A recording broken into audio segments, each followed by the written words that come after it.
chicken because this is #1 easy fight in lightweight division.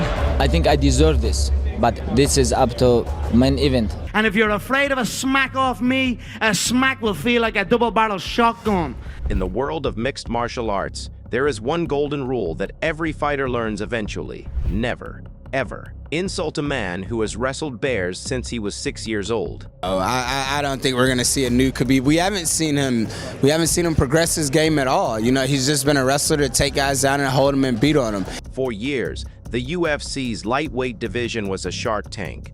But then came a shark unlike any other. A man from the mountains of Dagestan who didn't care about the lights, the money, or the fame. He cared about one thing, Smesh. But despite his 29-0 record, despite the trail of broken bodies he left behind, but looks like he's finishing it. That's it. Some fighters just couldn't help themselves. They thought they found a weakness.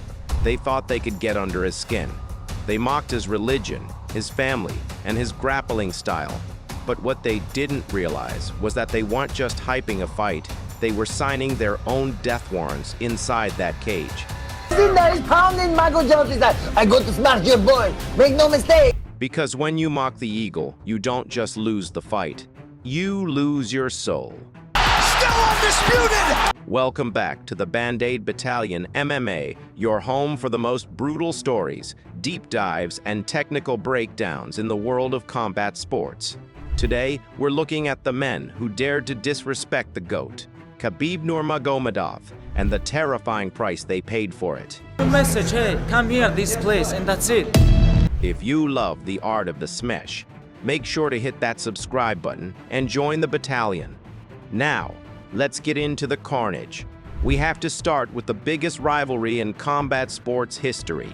Before UFC 229, the world had never seen psychological warfare like this. Conor McGregor didn't just mock Khabib. Putting a bad beating on this little glass jaw rat. He tried to dismantle his entire identity. Conor attacked Khabib's bus. He called his father a quivering coward. He insulted his religion and his country. He his jokes after doing something to his own countryman that had nothing got to do with anything. At the press conferences, Conor was a whirlwind of insults, while Khabib sat there stone-faced, repeating one phrase, "I will change your face." I'm gonna smash your boy, guys. I'm gonna smash your boy. Most people thought Khabib was rattled. But as the cage door closed, the world realized that Khabib wasn't angry. He was focused. The fight was a masterclass in systematic destruction. In the second round, Khabib did something nobody expected. He dropped the greatest striker in MMA with a thunderous overhand right. Massive right from Nurmagomedov. But the real brutality happened on the ground. While Khabib was raining down elbows, he was whispering to Conor, "Let's talk now. Talk. Let's talk now." Let's talk now. Let's talk. Think about that for a second. In the middle of the biggest fight in history, Khabib was lecturing his opponent.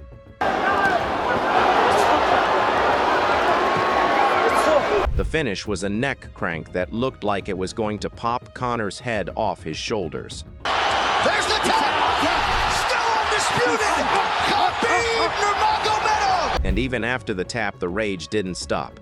The infamous post-fight brawl was a result of weeks of bottled-up disrespect. Conor mocked the Eagle, and the Eagle didn't just win, he broke the biggest star in the sport. Oh, and now Khabib jumps the fence. Whoa! No! And he's going right at Dylan Dennis.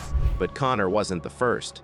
If you want to see a fight that actually felt uncomfortable to watch because of the verbal dominance, we have to talk about Michael Johnson at UFC 225. At the time, Michael Johnson was a dangerous contender. He had fast hands and had just knocked out Dustin Poirier.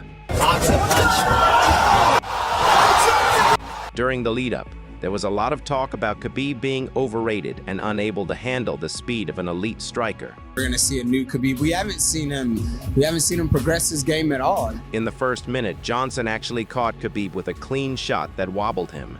The crowd went wild. They thought the myth of Khabib was over. Big mistake. What followed was perhaps the most polite beating in UFC history. Khabib pinned Johnson against the fence and began a relentless barrage of ground and pound. But here's the kicker. Khabib started talking to him. He told Johnson, "You have to give up. I need to fight for the title."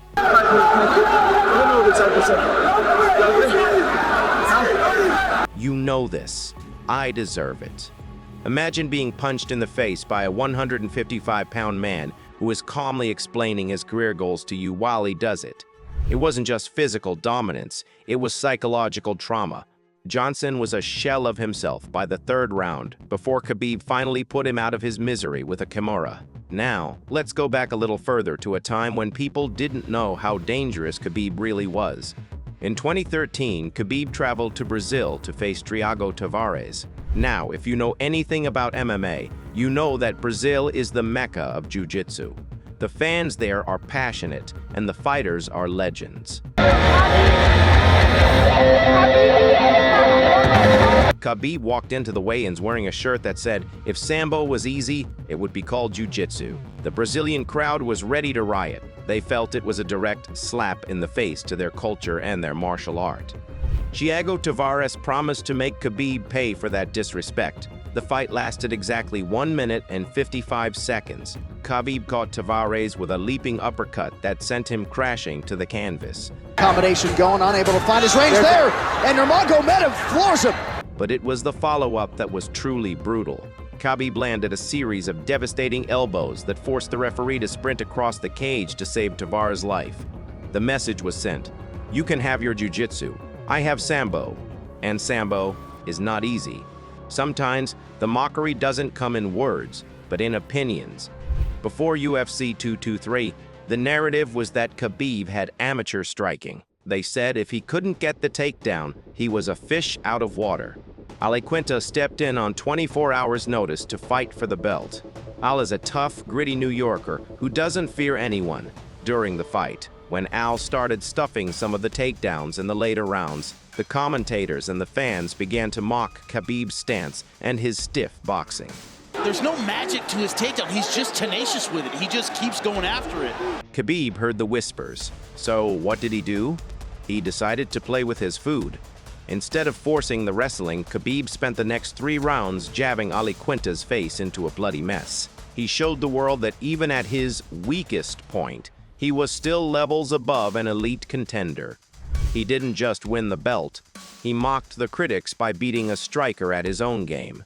He proved that he wasn't just a wrestler. He was an inescapable force of nature. So, why was it so dangerous to mock Khabib? It's because for Khabib, fighting wasn't a business. It was a matter of honor. Coming from the mountains of Dagestan, your word and your reputation are everything. When guys like Dustin Poirier or Justin Gaethje showed him respect, Khabib showed him respect back. He finished them quickly, helped them up, and even shared a meal with them. But when you crossed the line into personal insults, you triggered a version of Khabib that was truly terrifying. He didn't want to just knock you out. A knockout is an easy way out. Khabib wanted to make you feel his weight. He wanted you to feel every second of the 15 or 25 minutes. He wanted to hear the air leave your lungs and see the hope leave your eyes. Every time a fighter mocked him, they didn't realize they were taking away their own exit ramp. They were forcing Khabib to make an example of them. Khabib Nurmagomedov retired with a perfect 29-0 record. Today, I want to say it was my last fight. He never bled in the Octagon. He was never knocked down. He barely even lost a single round. The men who mocked him, Conor McGregor's career hit a downward spiral. Michael Johnson became a journeyman. Thiago Tavares was never the same. Combination going, unable to find his range there, and Nurmagomedov floors him. It seems that the Khabib curse is real once he smashes you. A piece of your fighting spirit stays in that cage forever. Khabib proved that talk is cheap, but grappling is expensive. He showed the world that humility is a weapon, and if you dare to disrespect it, the consequences will be brutal. Looks like he's finishing it. That's it. What do you think was the most disrespectful moment a fighter ever had toward Khabib? Was it Conor's bus attack or the Sambo t-shirt? Let us know in the comments below. We read every single one. And if you enjoyed this deep dive into the Eagle's Nest, do us a huge favor. Hit that like button, subscribe to the Band-Aid Battalion MMA, and turn on notifications. We're bringing you the most intense MMA content on the web, and you don't want to miss our next breakdown on the most feared strikers in UFC history. Thanks for watching.